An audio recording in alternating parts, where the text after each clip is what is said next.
ಎಲ್ರಿಗೂ ನಮಸ್ಕಾರ. Welcome to my blog. ಇವತ್ತು ಏನು ಸ್ಪೆಷಲ್ ಅಂತ ಅಂದರೆ, ನಿಮಗೆಲ್ಲ ಗೊತ್ತಿರೋ ಹಾಗೆ ಆಷಾಢ ಮುಗ್ದಿದೆ. ಆಷಾಢ ಮುಗಿದು ಮೊದಲನೇ ಶ್ರಾವಣನ ನಾವು ಆಚರಿಸ್ತಾ ಇದ್ದೀವಿ.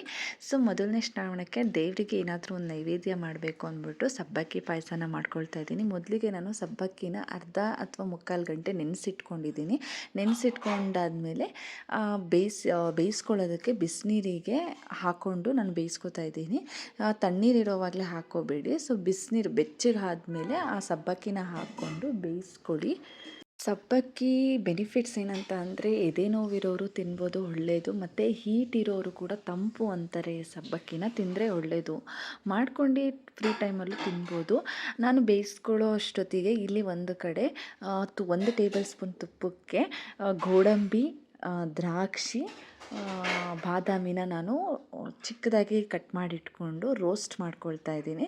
ಸೊ ಪಾಯಸಕ್ಕೆ ಇದು ತುಂಬ ಟೇಸ್ಟ್ ಕೊಡುತ್ತೆ ಅಂತಲೇ ಹೇಳ್ಬೋದು. ಬಾದಾಮಿ, ಗೋಡಂಬಿ, ದ್ರಾಕ್ಷಿ, ನೀವು ಬೇಕಂದರೆ ಪಿಸ್ತಾ ಕೂಡ ಆ್ಯಡ್ ಮಾಡ್ಕೋಬೋದು. ನಾನು ಪಿಸ್ತಾ ಇರಲಿಲ್ಲ, ಹಾಗಾಗಿ ಈ 3ನ ಆ್ಯಡ್ ಮಾಡ್ಕೊಂಡು ರೋಸ್ಟ್ ಮಾಡ್ಕೊಳ್ತಾ ಇದ್ದೀನಿ.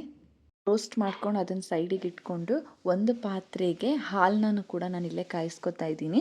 ಇಲ್ಲಿ ಇದು ಮಾಡ್ಕೊಳ್ಳಿ, ನಾವು ಆಲ್ರೆಡಿ ಮೊದಲೇ ಸಬ್ಬಕ್ಕಿನ ನೀರಲ್ಲಿ ಬೇಯಿಸ್ಕೊತಾ ಇರೋ ಕಾರಣ ಹಾಲಿಗೆ ಜಾಸ್ತಿ ನೀರು ಹಾಕೋದು ಬೇಡ. ಜಸ್ಟ್ ಅದೆಷ್ಟು ಬೇಕೋ ಅಷ್ಟು ಕಂಟೆಂಟ್, ಆಲ್ರೆಡಿ ಅದರಲ್ಲೂ ನೀರಿದೆ, ನೋಡಿಕೊಂಡು ಒಂದು ಅಳತೆಯಾಗಿ ಮಾಡ್ಕೊಳ್ಳಿ.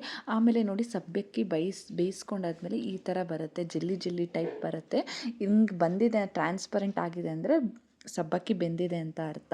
ಸೊ ಈ ಫೈನಲಿ ಇಷ್ಟನ್ನು ಬೇಯಿಸ್ಕೊಂಡಾದ್ಮೇಲೆ ಗ್ಯಾಸ್ನ ಆಫ್ ಮಾಡಿಕೊಂಡು, ಈಗ ಕಾದಿರುತ್ತಲ್ಲ ಆ ಹಾಲಿಗೆ ನಾವು ಆ ಸಬ್ಬಕ್ಕಿನ ಮಿಕ್ಸ್ ಮಾಡ್ಕೊಂಡು ಆದಮೇಲೆ ಸಕ್ಕರೆ ಹಾಕ್ಕೊಳ್ಳಿ. ಯಾಕಂದರೆ ಸಬ್ಬಕ್ಕಿಗೂ ಕೂಡ ಸಕ್ಕರೆ ಕಂಟೆಂಟು ಮಿಕ್ಸ್ ಆಗಲಿ.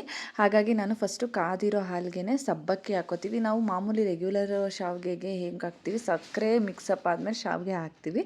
ಆದರೆ ಇಲ್ಲಿ ನಾನು ಫಸ್ಟೇ ಸಬ್ಬಕ್ಕಿ ಹಾಕ್ಕೋತಾ ಇದ್ದೀನಿ. ಸಬ್ಬಕ್ಕಿ ಹಾಕ್ಕೊಂಡ್ರೆ, ಸಕ್ಕರೆ ಹಾಕ್ಕೊಂಡ್ರೆ ಎರಡು ಮಿಕ್ಸಾಗಿ ಬೇಯೋವಾಗಲೇ ಸಕ್ಕರೆ ಹಿಡಿಯುತ್ತೆ ಸಬ್ಬಕ್ಕಿಗೆ ಅಂದ್ಬಿಟ್ಟು. ಆಮೇಲೆ ನಾನು ಸಕ್ಕರೆ ಹಾಕ್ಕೊಂಡು ಲೋ ಫ್ಲೇಮಲ್ಲಿ ನಾನು ಸ್ವಲ್ಪ ಆ ಸಕ್ಕರೆ ಕರಗೋ ಗಂಟ ಬೇಯಿಸ್ಕೊಳ್ತಾ ಇದ್ದೀನಿ.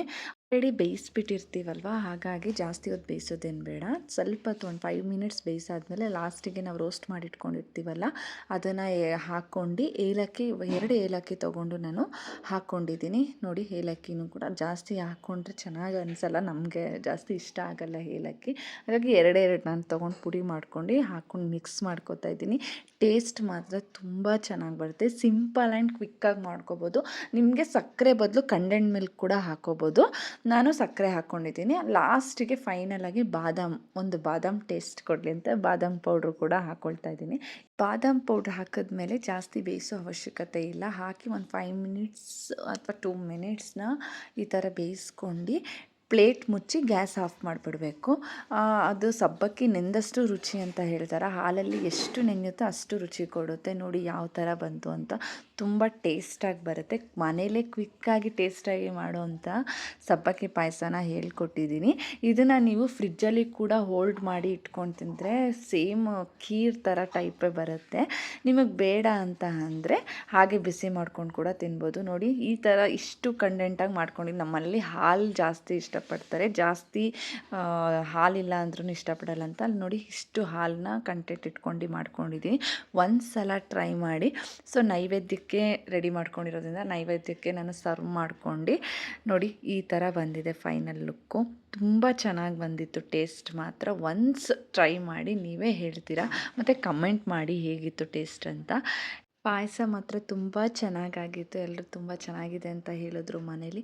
ನೀವು ಒಂದು ಸಲ ಟ್ರೈ ಮಾಡಿ. ಐ ಹೋಪ್ ಈ ವಿಡಿಯೋ ಇಷ್ಟ ಆಗಿದೆ ಅನ್ಕೋತೀನಿ.